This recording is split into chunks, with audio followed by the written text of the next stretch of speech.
वासुदेवाय। ॐ नमो भगवते वासुदेवाय। नारायणं नमस्कृत्य नरं चैव नरोत्तमं देवीं सरस्वतीं व्यासं ततो जयम् उदीरयेत्। नष्टप्रायेष्वभद्रेषु नित्यं भागवत सेवया भगवती उत्तमश्लोके भक्तिर्भवति नैष्टिकी। कृष्णाय वासुदेवाय देवकी नन्दनाय च नन्दगोपकुमाराय गोविन्दाय नमो नमः।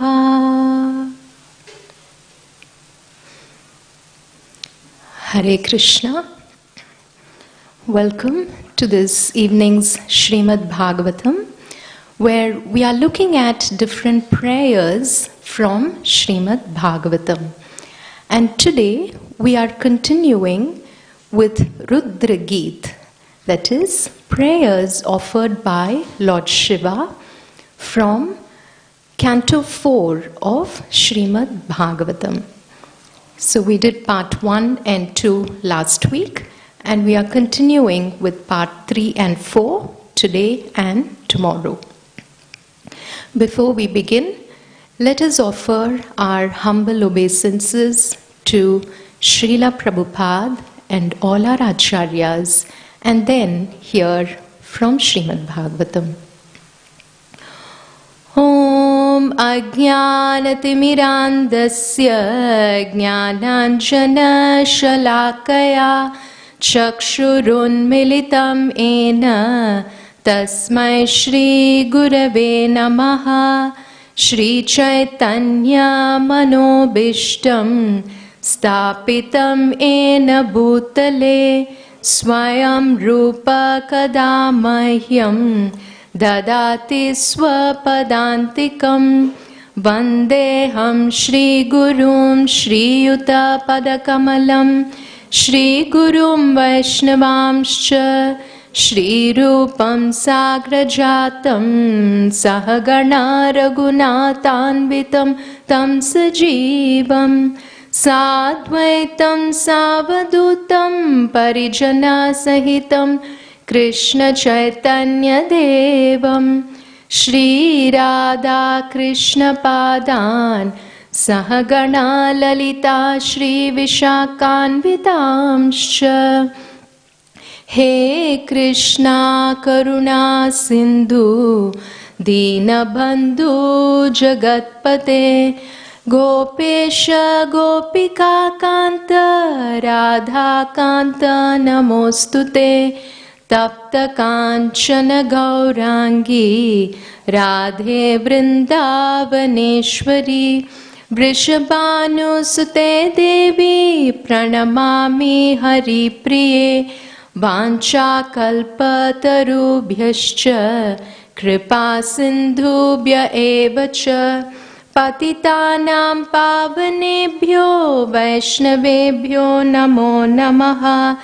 Jai Shri Krishna Chaitanya Prabhu Nityananda Shri Advaita Gadadhara Shri Vasadi Gaura Bhakta Vrinda.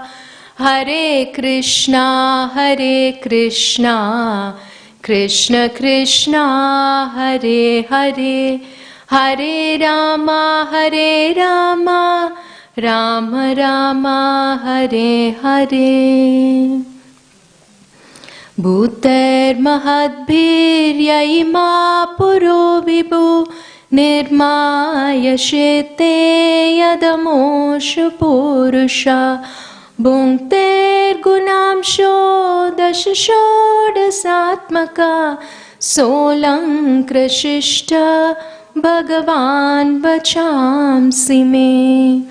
Shri Krishna Sharanam Sharanagatam Katha amritam satata pibatam Bhakti Vedanta Marga Panktanam Sarvaloka Rishi Deva Janna Prasannam Sarvaloka Rishi Deva Janna Prasannam.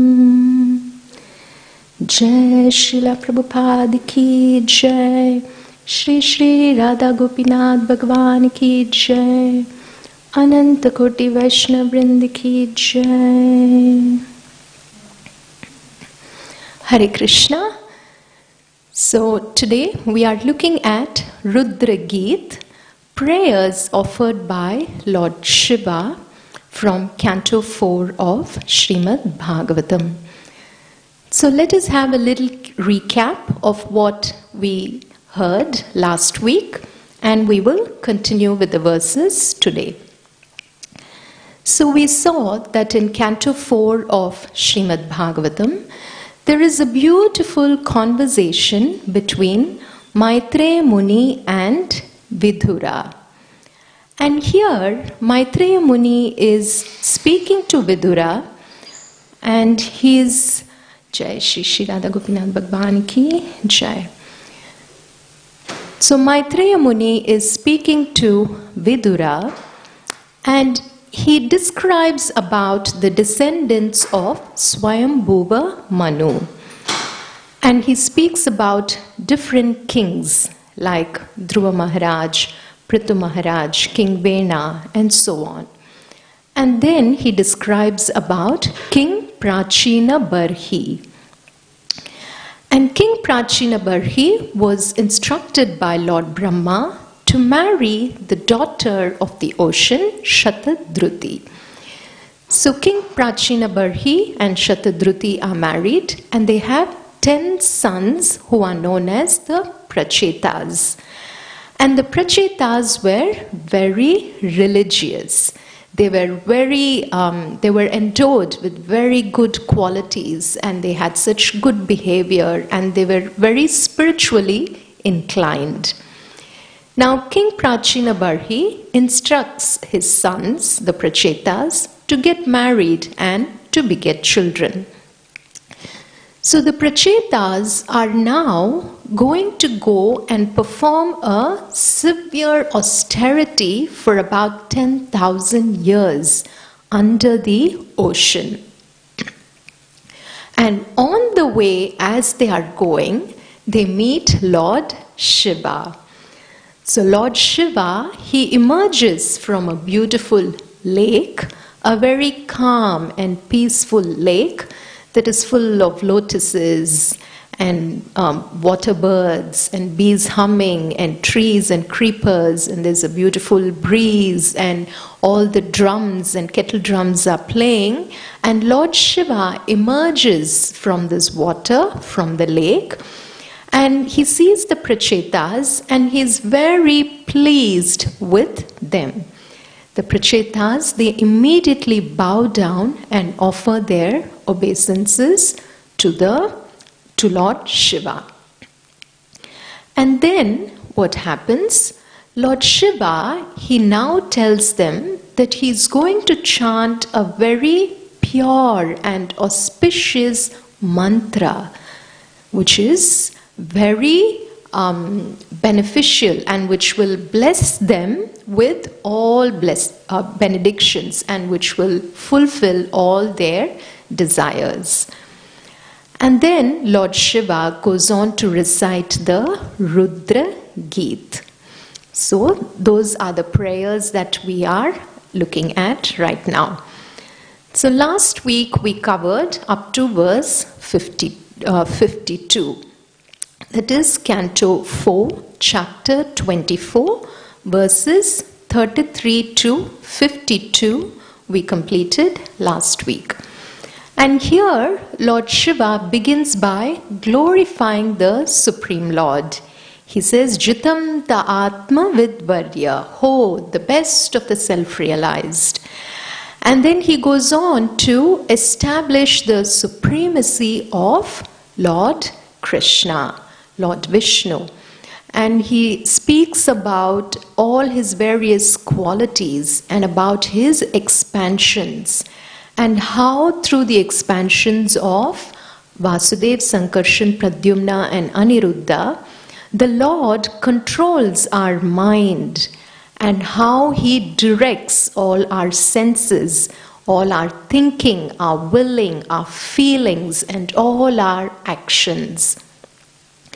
And then Lord Shiva says that you are Karanatmane, the cause of all causes, and you are Purushaya. He says that you are the Supreme Person. And then he says, I wish to see your beautiful form, which is very dear to all the devotees. So then he goes on to describe the beautiful form of the Supreme Lord in his four-handed form, because that is the form which is worshipped by the devotees. Now there are many different forms of the Supreme Lord. He takes the Matsya avatar, the Kurma avatar, the Vamana avatar, then Lord Nrsimhadev. Like that, there are so many different expansions of the Lord. But the Lord who is very dear to the devotees, now that form Lord Shiva describes. He says how the Lord is so beautiful and he just glistens like the raindrops. Snigdha pravrid ghanashyamam.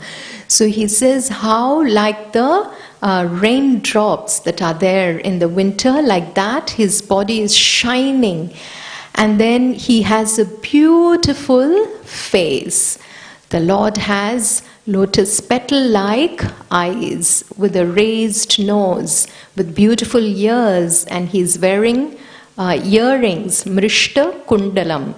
And he's got a lovely smile, and his teeth are like jasmine buds, and he is giving these beautiful sidelong glances. And then he's got curly locks of hair, and his shoulders are so broad, and they have with coils of hair on his shoulders that look like a lion, Simha Skanda. And then Lord Shiva describes about his beautiful neck, and then how he's wearing different ornaments. He's got the Kaustuba gem on his ornament, which is very special to Lord Vishnu.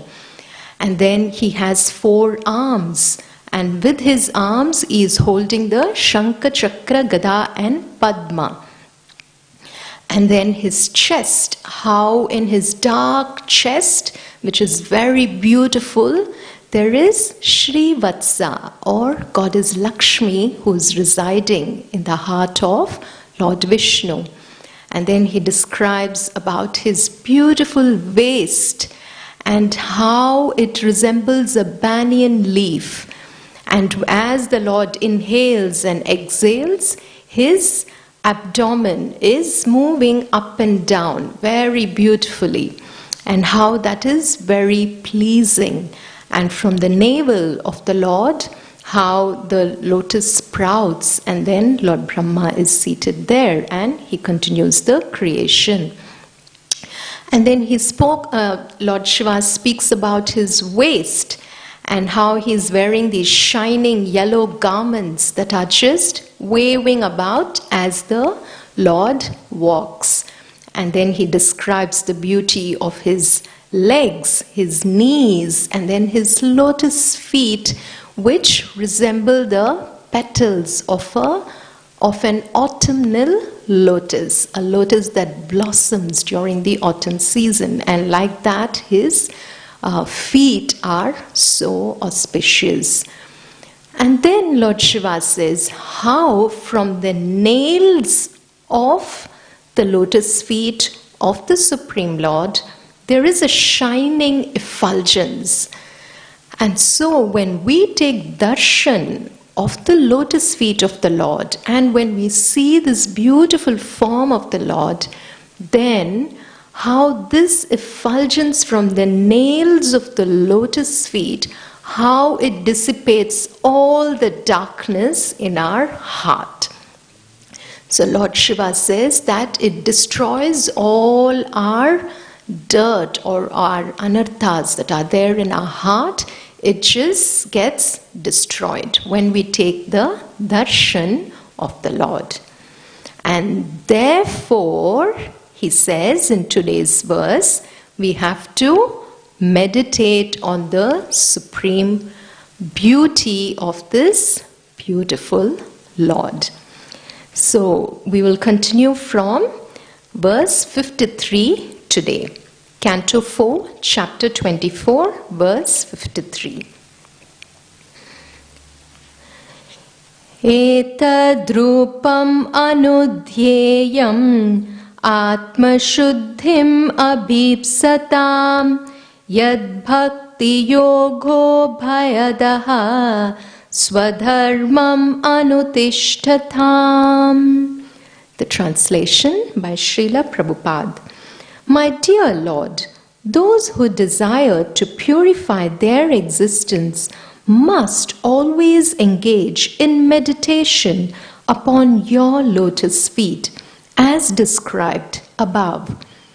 Those who are serious about executing their occupational duties and who want freedom from fear must take to this process of bhakti yoga. So Lord Shiva, after beautifully describing about the glorious form of the Lord, he says, therefore, since by taking darshan of the Lord, we are completely purified. So, etad rupam anudhyeyam. We have to meditate on this form of the Lord and on his lotus feet. So when we do that, we are purified. And then what happens? By following the process of bhakti yoga, that is bhakti yoga abhayadaha. So once we are purified, or as we are getting purified, when we engage in the process of bhakti yoga, then we get fearlessness. So we are not afraid of anything. Anything can happen in this world, but it will not touch us. It will not affect us, because we know that we are surrendered to the Supreme Lord, and He is there. Krishna is there in my heart. He will take care of me no matter what. So what happens? That confidence and that fearlessness comes into our heart. And here Srila Prabhupada explains that for those who meditate on this beautiful form of the Lord, our senses are purified. And therefore, slowly we can then see the Lord face to face. And one will then be promoted at the end of this life to go back to Krishna, to Golok Vrindavan, or to the Vaikuntha planets, whatever is the Lord's desire. Or even if they come back to this world, they will still be engaged in the service of Shri Krishna. So here, Swadharmam Anutishtati is a significant line. So what this indicates is, Srila Prabhupada explains that the system of Varnashrama, that is of Varna and of the different ashrams.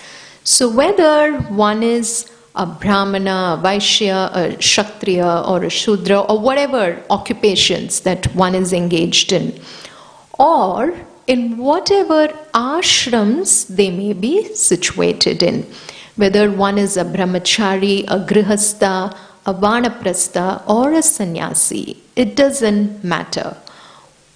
Whatever, wherever they are, when they engage in the process of bhakti, then that supports their respective occupation. Because just doing one's dharma, that is just one's swadharma on its own, that doesn't guarantee fearlessness. Because one might just be doing their job very well, a karma yogi, and one might have a family, and they might be, everyone might just be doing their duties very well. But that has an end to itself. But when that family life is directed towards Krishna, towards the service of the Lord, when the whole family is engaged in serving the Lord, then that gives them ultimate protection. Or for example, a brahmachari may have taken a vow of celibacy and practicing one's path. But just being a brahmachari doesn't guarantee fearlessness, or that doesn't guarantee the ultimate perfection of life. But when that soul or when that person is engaged in the service of the Supreme Lord, and then when Krishna is pleased, then his vow has some value to it. Then through whatever path one is following, they can then reach the Supreme Lord. So in this connection, there is a beautiful discussion in Chaitanya Charitamrita, which Srila Prabhupada quotes between Lord Chaitanya and Ramananda Rai. So here, Lord Chaitanya is asking Ramananda Rai. He says, recite a verse from the scriptures that will give the essence of all perfection, or that will give the ultimate goal of life.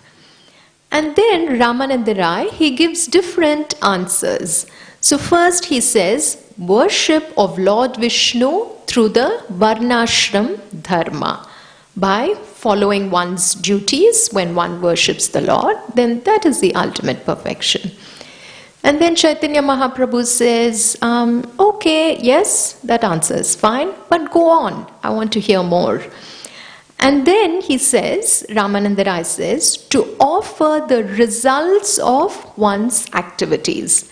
So whatever occupation one is performing, or whatever ashram one is in, you offer those results to the Supreme Lord. And then Chaitanya Mahaprabhu says, yes, that's fine, but go on, I want to hear more. And then he says, okay, to give up one's duties. So Ramananda Rai goes one step further. And then again Chaitanya Mahaprabhu says, yes, that answer is fine, but go on, tell me more, tell me more. And then he says, maybe it's devotional service mixed with speculative knowledge. So one has the jnana and when one is performing bhakti, or jnana mishra bhakti. And then again Lord Chaitanya Mahaprabhu says, yes, that's fine, go on, tell me more. Because the Lord wants to hear that perfect answer from Ramananda Rai. And then he says, pure devotional service without any touch of speculative knowledge. And here he quotes a beautiful verse from Srimad Bhagavatam by Lord Brahma. So here he says, Sthane sthita shruti gatam tanuvan manobhir ye prayasho jita jitopyasita strilokyam. So wherever one is situated, sthane sthita, if he practices bhakti yoga, which begins with hearing shruti gatam about the Lord from the devotees, and then one gradually conquers the Lord who is unconquerable. And then on hearing this, Sri Chaitanya Mahaprabhu is very pleased with his answer. But then he goes on, he says, keep going. And then there is a beautiful conversation that unfolds between Ramananda Rai and Chaitanya Mahaprabhu, where Ramananda Rai, he goes on to speak about what is ecstatic love for the Lord. And then he discusses and about the beautiful pastimes and the qualities of Shri Shri Krishna and Srimati Radharani. So, like this, from this we see that how wherever one is situated, unless one comes to the point of bhakti yoga, of following the process of bhakti and serving the Lord, then whatever duties or whatever types of yoga they're following, it is all temporary, it is limited. Because, for example, even Jnana Yoga, one might have a lot of knowledge from the Vedic scriptures. But if that knowledge is not used in the service of the Lord, then what's the point? So, like this, in this verse, we see that one has to engage in the process of bhakti to reach the highest perfection of our life. Okay, so we'll now go into the next verse, verse 54.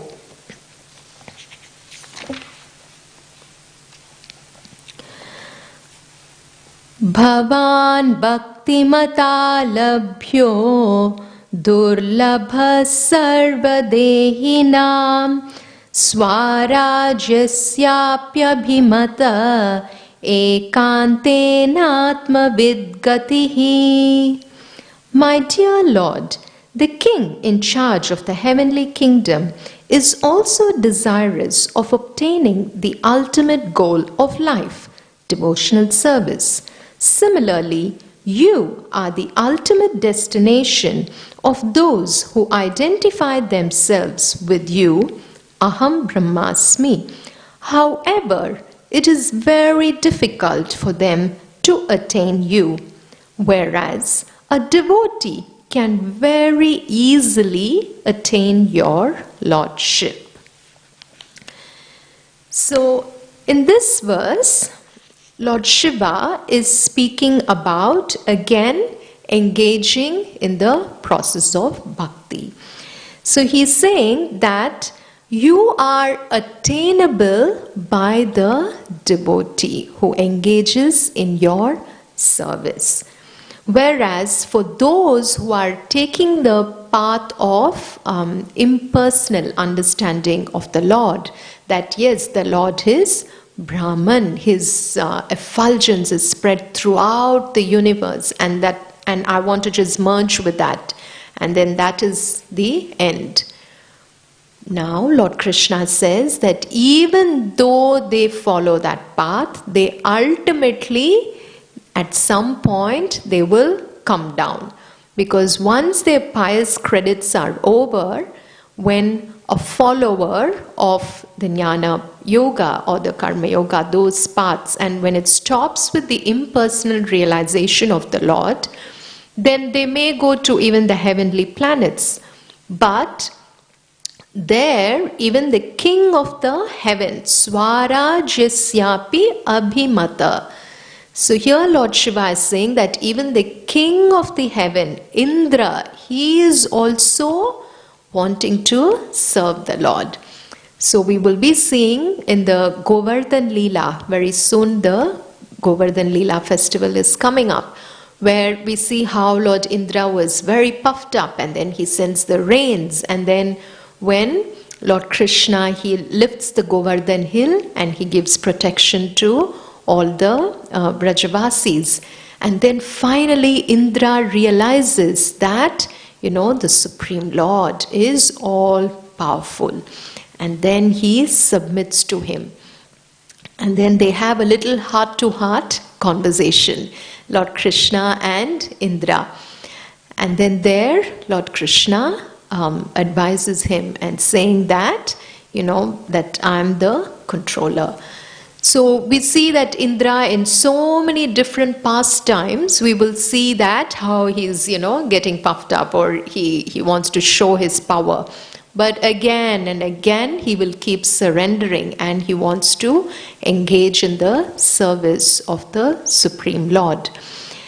So here, Srila Prabhupada explains that for those who are seeking self-realization by oneness with you, that is through the impersonal realization of the Lord as just everything. So they don't see the Supreme Lord as a person, that He is Krishna. He has beautiful hands, he's got a beautiful face, that He has a lovely form with whom we can reciprocate, with whom we can exchange our love. So when they don't see that, then there is a little limitation there. And so Srila Prabhupada explains that Vedeshu dhurlabam adhurlaba atma bhaktau. It is said in Brahma Samhita. So simply even by just studying the Vedic scriptures, it is not enough. Because at the end, we have to know what is the goal of our life. And that can be attained by the devotees. Because the devotees, they have the knowledge, they perform their karmas, everything. And they also know that the Lord is everything around this universe, all that. And beyond that, the devotees go one step further, which is Bhakti Yoga, to serve that Supreme Person who is the source of everything. Yeah, so now we will go into the next verse, 55. Tam duraradyam aradhya satam api durapaya ekanta bhaktya ko vanchet padamulam vina bahihi. The translation. My dear Lord, pure devotional service is even difficult for liberated persons to discharge, but devotional service alone can satisfy you. Who will take to other processes of self-realization if he is actually serious about the perfection of life? So, this is another beautiful verse. Now, in these verses that we are looking at, Lord Shiva has actually packed in a lot of philosophy. So, it's quite deep. So, let us take the time to meditate and, truly connect with these verses and see what they are revealing to us with Krishna's mercy. So here Lord Shiva is saying that pure devotional service or the worship of the Lord, Aradhya, now that is difficult even for exalted persons, Satam, or the pure devotees. Now even for them it is very difficult. Okay, so we have that one point. We will keep that on one side. But only through devotional service one can attain the Lord. Now that is the other side of it. So we know that only through devotional service, through the process of bhakti, we can attain the Lord. And at the same time, that process is difficult, or in one way it is easy, in one way it is hard. So while it is even difficult for the exalted persons to attain to that, now a person who is really serious about attaining the Lord, will he think about taking any other process? No. So that is our understanding from this verse. So he says, who will take to other processes if he is really serious about attaining the Lord's lotus feet? So let's look at a very simple, mundane example just to get an understanding of this. Now, for example, we see, year 12 students, they're all writing their HSC, and Now, for example, if one is very serious about getting into science research, let's say, he or she wants to get a PhD and go into genetics or something like that. Now, that's a very high platform. It's not really easy to just achieve that. But at the same time, now a student will know that to attain that, to get a PhD or a doctorate in genetics and to go into that path, you have to do the drill, you have to study, you have to finish your HSC, do your graduation, intensely work on all your, assignments, attend lectures, do your thesis, and it's a long haul. It's not very easy. But a person who is determined to achieve that will go through that rigorous process. No matter what, he or she will stay focused. Now, I'm getting into science research. I have to follow this process no matter what. So, will that kind of a serious person, if we tell them, oh, why don't you just take a detour, just go into, studying about maybe business or marketing, and maybe that might just get you a quick job or something. Now, will that person deviate? No. He or she will definitely stay on the path. So that is what we are trying to learn from this verse, that one who is faithfully devoted to attaining the lotus feet of the Lord will not take up any other process. So it is duraradhya. So it is a very difficult method, but still, by the mercy of the Supreme Lord, it is possible. So we have to stay determined and keep doing what we have to do. That's all. And leave it in the hands of Shri Krishna. Okay, now the next verse, 56. Yatra nirvishthamaranam kritanto nabhimanyate vishvam vidvamshayan virya shaurya vispurjita bhruva. Simply by expansion of his eyebrows, invincible time personified can immediately vanquish the entire universe. However, formidable time does not approach the devotee who has taken complete shelter at your lotus feet.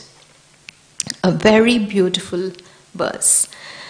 So, in these verses, we can see how Lord Shiva is emphasizing again and again about taking the shelter of the lotus feet of Shri Krishna and what that can do to us, how it will protect us.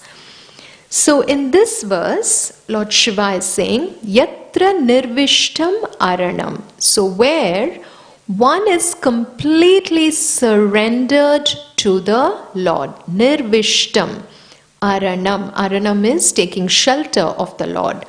So for one who has completely surrendered to the Lord, invincible time, that is krita antaha, that is time which is very powerful. Srila Prabhupada translates it as invincible. What it means is something that is very powerful to be defeated or to be overcome.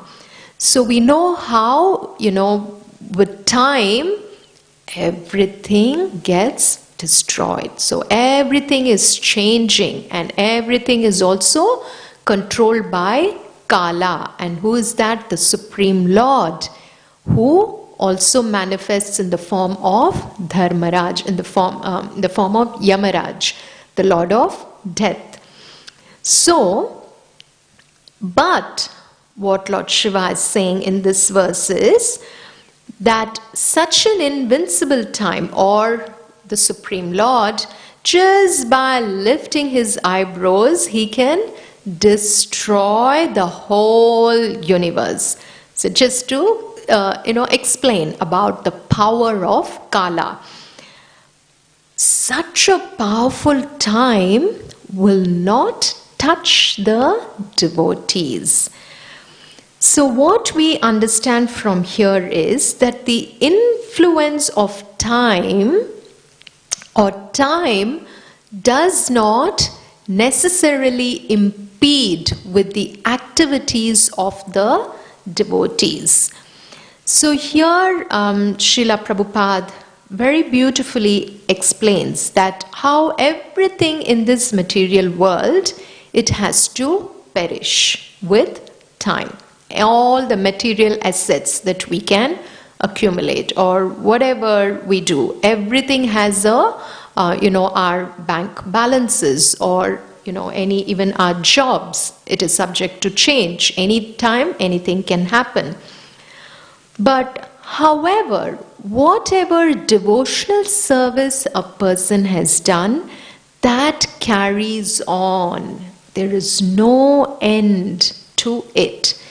So even if a person doesn't reach the highest perfection in this lifetime, if he still has to come back to this world again, that soul will be born in a pure devotee family or in a rich family, or where his situation is very conducive to perform more bhakti, and so that he can keep increasing his devotional service. And we know the power of time. So how time does not leave anyone, but how does it give shelter for the devotees? We see in the pastime of Gajendra. So Gajendra the elephant, now he fought for thousands and thousands of years with the crocodile that caught his leg. And finally he says that, while the serpent of time is chasing everyone, but for one who takes the shelter of the Supreme Lord, then what happens? He gets the ultimate protection. So Gajendra says, Yakashchanesho balinonta koragat prachanda vegat abhidavato brisham bhitam prapannam paripati yadbhayan mrityu pradhavatyaranam tam imahi. So even though the serpent of time, why serpent is used like a snake? Because the snake just goes so fast, isn't it? It's so forceful when it is moving about in the forest until it goes and gets its prey. So like that, time is forcibly chasing everyone. But at the same time, for a soul who is surrendered to the Lord, he transcends time. So now, does that mean that devotees don't have a death? No, devotees, we do have a material death. So this body might die. The body has an end to it, but that is just physical. It is only external. But the soul goes on, the journey goes on. The journey goes on in the path of bhakti. So to the extent that we are surrendered in this lifetime, we might either go back to Krishna, or if we have to come back again, then again our path of bhakti continues. Okay, so we will now go into the next verse, 57.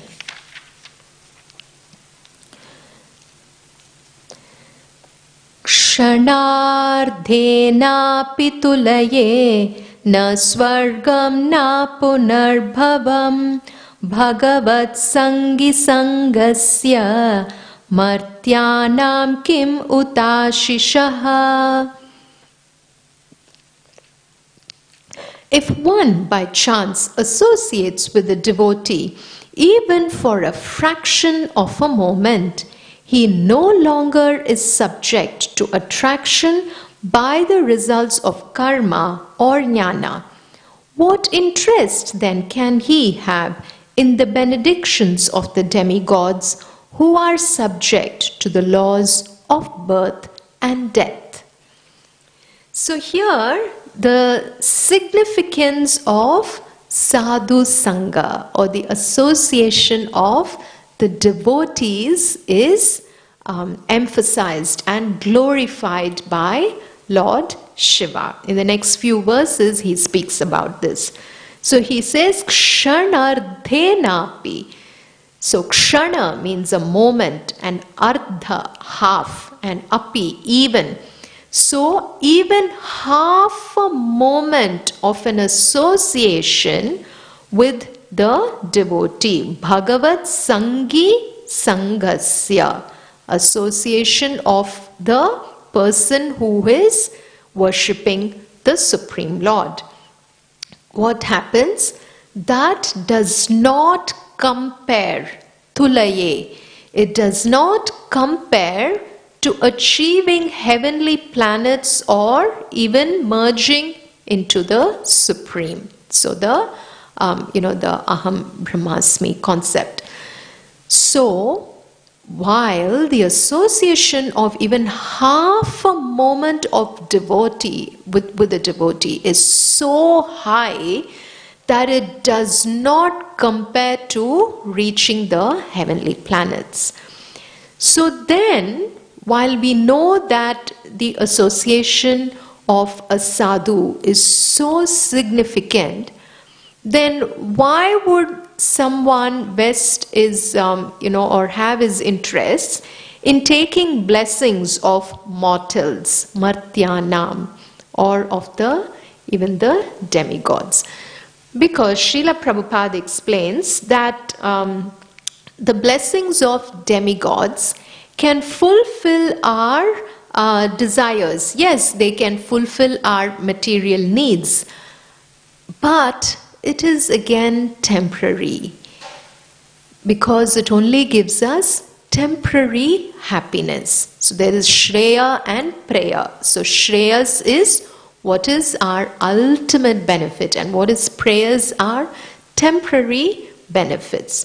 So even though the demigods or any other mortals may bless us and give us benedictions, what is the use of that?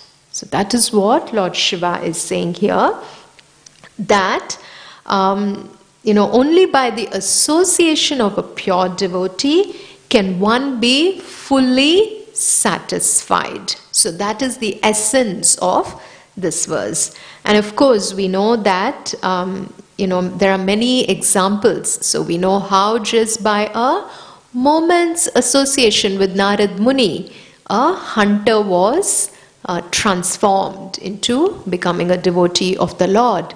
And then how just with his simple association, Vyasadeva, he composed the whole Srimad Bhagavatam, taking the essence from the Vedas.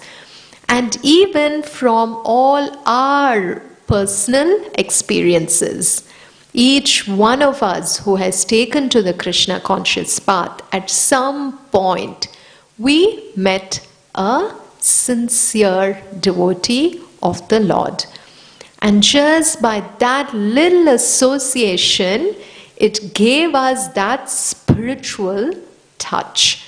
That is just by hearing from them about the Supreme Lord, by attending Bhagavad Gita classes, by attending Srimad Bhagavatam lectures, hearing, and then by chanting, by engaging in kirtan, by dancing, and then by cooking, offering bhoga to the Lord, and then by eating prasadam. All this one after the other, it started building in our lives. Then worshipping Tulsi Maharani, and then chanting the Hare Krishna Mahamantra. Hare Krishna, Krishna Krishna Hare Hare Hare Rama Rama Rama Hare Hare. So how did we learn all this? Just by associating with the devotees. So here Sri Chaitanya Mahaprabhu, he says, or it is said in the Chaitanya Charitamrita, Sadhu Sangha Sarva Shastra Koi Lava Matra Sadhu Sangha Sarva Siddhi Hoy. So Lava Matra, even just a moment's association with the devotees can give us such ultimate success in our life. Okay, the next verse, 58. Athanagangre stava kirti tirtayor antar bahir snana viduta papmanam bhuteshvanukrosha susatva shilinam Syat sangamonugraha eshanastava. My dear Lord, your lotus feet are the cause of all auspicious things and the destroyer of all the contamination of sin. I therefore beg your Lordship to bless me by the association of your devotees who are completely purified by worshipping your lotus feet and who are so merciful upon the conditioned souls. I think that your real benediction will be to allow me to associate with such devotees. So here again, Lord Shiva is glorifying the association of the pure devotees of the Lord, Sadhu Sangha.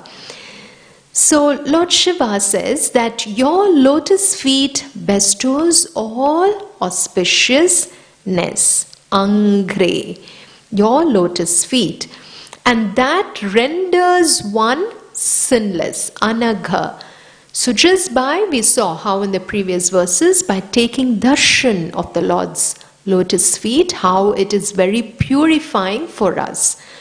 So here Lord Shiva is saying that those devotees who have taken complete shelter of the lotus feet of the Supreme Lord, how when they are completely purified, then they become so merciful, and because of that they then give that mercy to the others and they draw them to Krishna.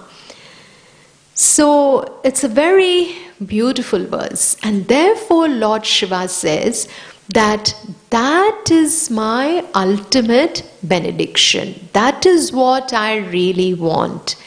Because devotees who are purified and they are serving the Supreme Lord, then please give me a moment's association with them.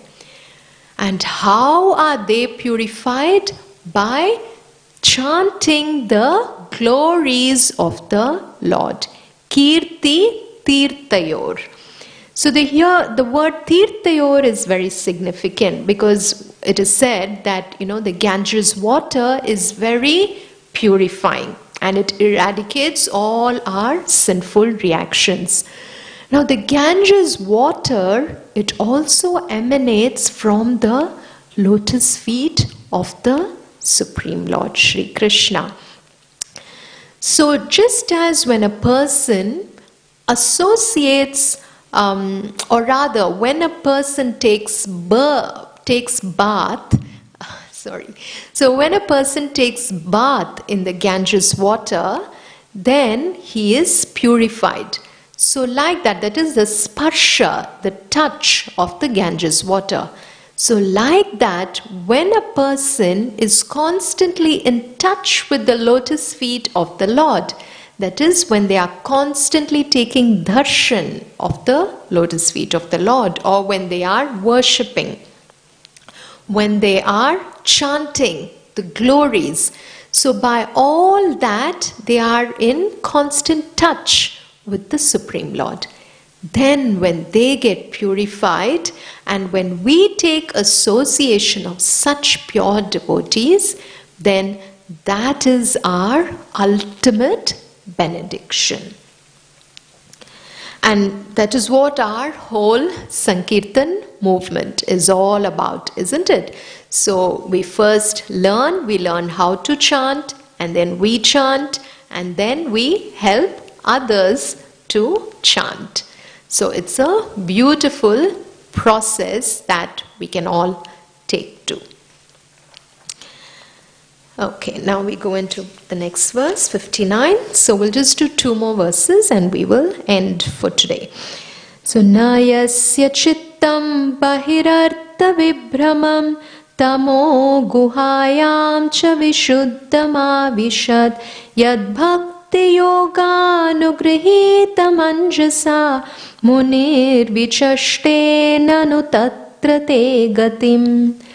The devotee whose heart has been completely cleansed by the process of devotional service and who is favored by Bhakti Devi does not become bewildered by the external energy, which is just like a dark well.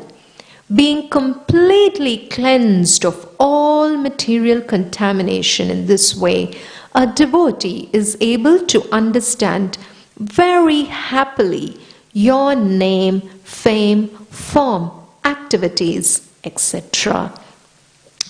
So another beautiful verse where we see that for a devotee whose heart has been completely purified, like this, by taking the shelter of the Lord's lotus feet, by chanting His glories, when one's heart is completely cleansed of all the darkness, then such a person who is favored by Bhakti Devi, or the form of Srimati Radharani, who is Bhakti Pradayani Devi, Tulsi Maharani, who bestows bhakti upon us.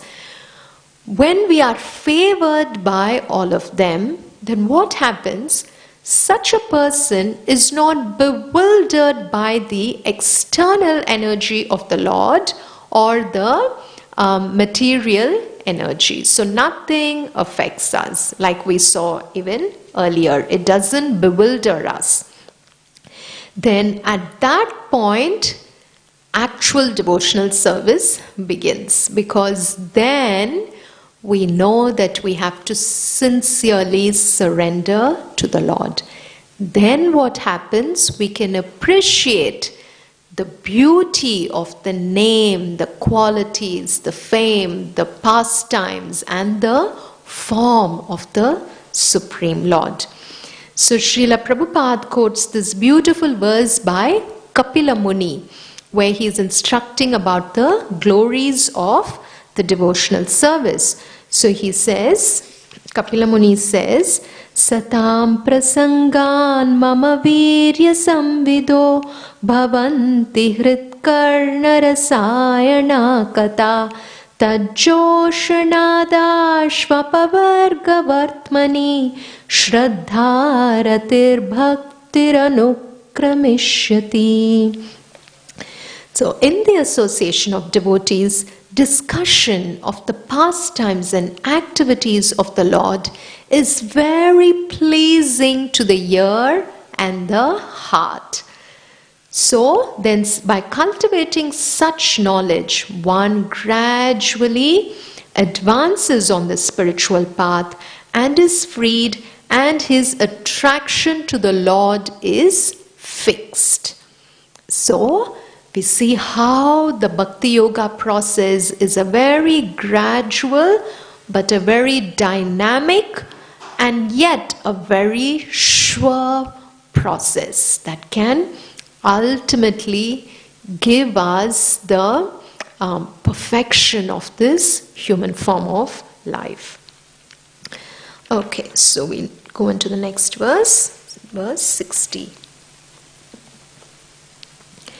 Yatredam yajate vishvam vishvasmin avabhati yat Tattvam Brahma Param Jyotir Akasham Iva Vistratam. My dear Lord, the impersonal Brahman spreads everywhere like the sunshine or the sky, and that impersonal Brahman which spreads throughout the universe and in which the entire universe is manifested is you. So here Lord Shiva is beautifully explaining how the whole cosmic manifestation or all of creation, all the universes, the material world, the spiritual world, everything, it rests on the effulgence of the Supreme Lord, or rather it is an exhibition of the effulgence of the Supreme Lord. And that Param Jyotir, which spreads like the sky, like we look up and the whole sky is everywhere.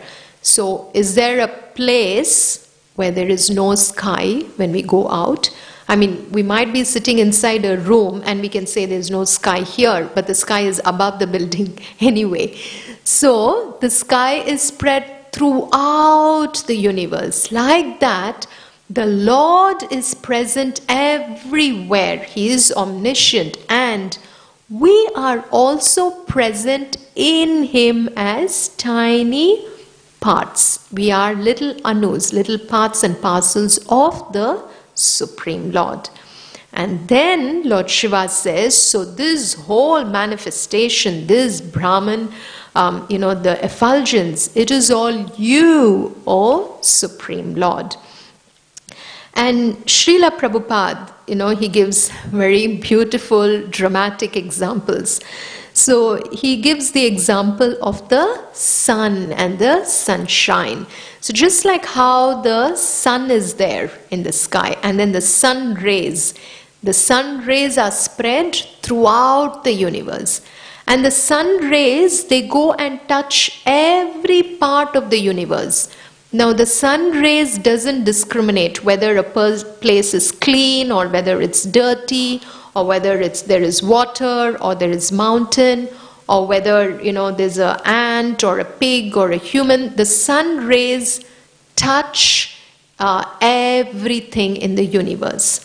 But at the same time, the sun planet or the sun globe itself is aloof. Isn't it? So the sun is there. It's not like the whole sun planet is coming down into the earth every day to touch the earth. The rays are coming. Like that, the Supreme Lord Sri Krishna is like the sun.